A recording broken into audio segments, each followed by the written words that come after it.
Attribution de subventions à l'association des jardins familiaux. Un petit mot, Madame Massard.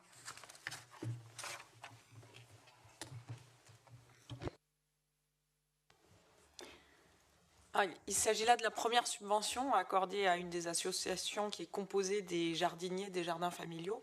Donc, du coup, je voulais rappeler, cette association a été créée suite à un travail important qui a été mené par la ville de Montpellier.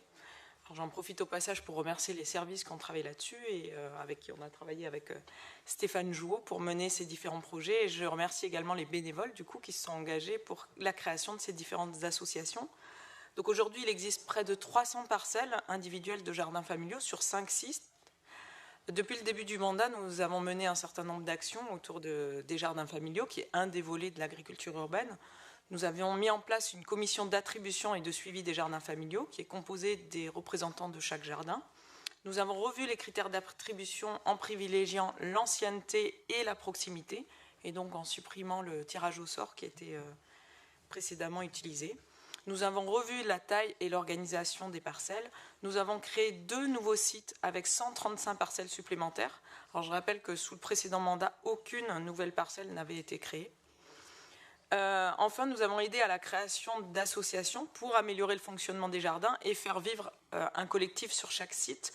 Donc, l'objectif est également de développer des projets comme, par exemple, l'organisation d'événements. Alors, je rappelle les vertus, les différentes vertus des jardins familiaux. Ça permet aux habitants qui ne disposent pas de jardin d'accéder à des productions agricoles de qualité et à moindre coût. Donc, dans ce contexte d'inflation des denrées alimentaires, c'est quand même important. Elles favorisent également la biodiversité et la nature en ville. Elles permettent de maintenir et développer un savoir-faire agricole. Elles ont également des vertus pédagogiques, notamment sur la connaissance des productions locales, le rythme des saisons, et ça permet de faire évoluer les modes de consommation alimentaire. Et enfin, elles favorisent le lien social, et c'est le sens aussi de l'attribution de cette subvention, dont l'objectif est de faire monter en compétence les jardiniers, mais aussi de se rencontrer et de partager un moment convivial avec les jardiniers du site. Je vous remercie. Merci Madame Massard. Y a-t-il des questions ? Je mets aux voix.